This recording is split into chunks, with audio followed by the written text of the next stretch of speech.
नमस्कार, मैं हूं आपके साथ स्वाति और आप देखना शुरू कर चुके हैं विंध्या टाइम्स।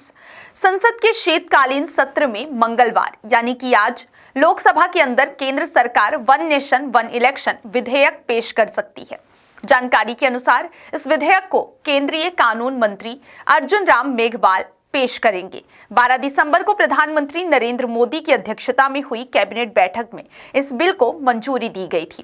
कैबिनेट ने 2 ड्राफ्ट कानूनों को मंजूरी दी थी।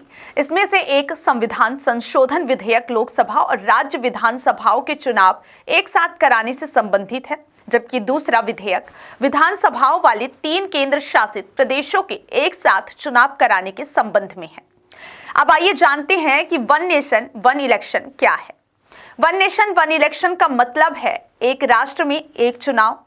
भारत में अभी अलग अलग राज्यों के विधानसभा चुनाव, लोकसभा चुनाव, नगर पालिकाओं और पंचायत चुनाव अलग अलग समय पर होते हैं। बीजेपी की सरकार चाहती है कि देश में लोकसभा, विधानसभा, नगर पालिकाओं और पंचायत चुनाव एक साथ ही हों। वन नेशन वन इलेक्शन की रिपोर्ट तैयार करने के मकसद से 2 सितंबर 2023 को पूर्व राष्ट्रपति रामनाथ कोविंद की अध्यक्षता में एक कमेटी का गठन किया गया था। इस कमेटी ने 14 मार्च 2024 को अपनी रिपोर्ट राष्ट्रपति द्रौपदी मुर्मू को सौंपी। रिपोर्ट में कहा गया था, एक साथ चुनाव कराने से चुनावी प्रक्रिया में बदलाव आ सकता है। रिपोर्ट में यह भी कहा गया था कि 47 राजनीतिक दलों ने अपने विचार समिति के साथ साझा किए थे, जिनमें से 32 राजनीतिक दल वन नेशन वन इलेक्शन के समर्थन में थे।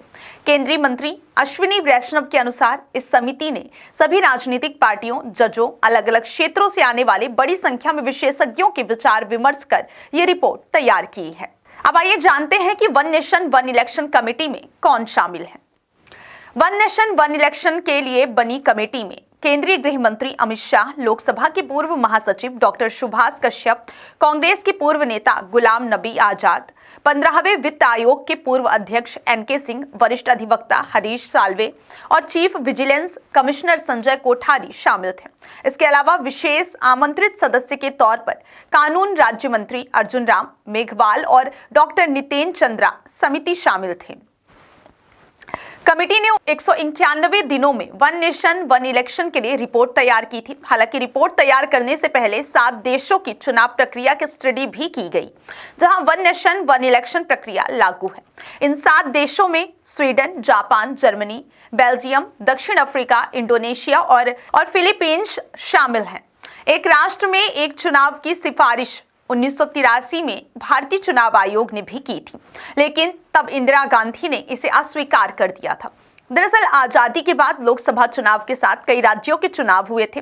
इसके बाद 1957, 1962 और 1967 में भी लोकसभा और अधिकांश राज्यों के विधानसभा चुनाव एक साथ हुए थे।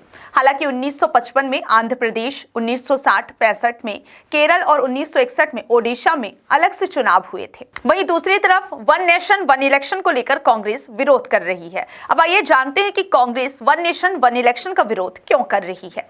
कांग्रेस पार्टी सारे देश में साथ चुनाव करवाने को सही नहीं मानती है। पार्टी ने उच्च स्तरीय कमेटी के समक्ष रखे अपने विचारों में कहा था कि एक साथ चुनाव करवाने से संविधान के मूलभूत ढांचे में बड़ा परिवर्तन होगा और ये संघीय ढांचे की गारंटी के विरुद्ध और संसदीय लोकतंत्र के खिलाफ होगा। बहुत बहुत धन्यवाद।